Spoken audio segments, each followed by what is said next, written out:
এটা হচ্ছে আন্দুলবাড়িয়া কেন্দ্রীয় কবরস্থান। আজ থেকে 1996 সালের 10 আগস্ট আমার বাবা মারা যায়।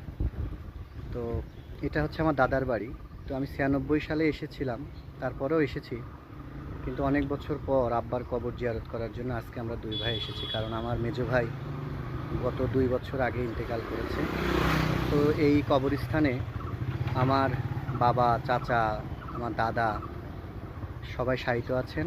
তো দীর্ঘ সময় পর আব্বার কবর জিয়ারত করতে আসলাম।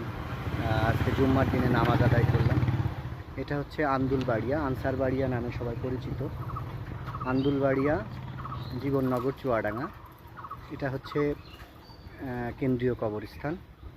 তো এখানে হাজার হাজার লক্ষ লক্ষ মুমিন মুসলমান ঘুমিয়ে আছে। সেই সাথে আছে আমার আব্বা, আমার ছোট চাচা আলী কদর, আমার বড় চাচা আব্দুল মান্নান এবং আমার আব্বা মরহুম আব্দুল লতিফ এখানে ঘুমিয়ে আছে। তো আজকে আমি আসছি কবর জিয়ারত করার উদ্দেশ্যে। এটা হচ্ছে কবরস্থানের গেট।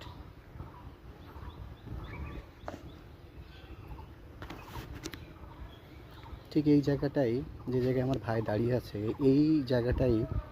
ভাই, আব্বার কবর কোন জায়গায়? এই যে আমার যতটুকু মনে হয় এই জায়গাটা সোনালী গাছ ছিল, এই জায়গাটাই।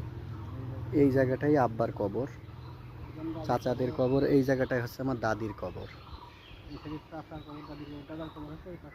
দাদার কবর হচ্ছে ওই মাথায়। এই জায়গাটায় হচ্ছে আমার চাচার কবর আর আমার দাদার কবর, দাদির কবর। আর আমার আব্বার কবরটা হচ্ছে এই যে রাস্তাটা গেছে, এই রাস্তার এই জায়গায় একটা সোনালী গাছ ছিল, সেই সোনালী ফল ধরতে। এখন তো এটা মেহগিনি বাগান করেছে, সুন্দর, অনেক বড় একটা কবরস্থান।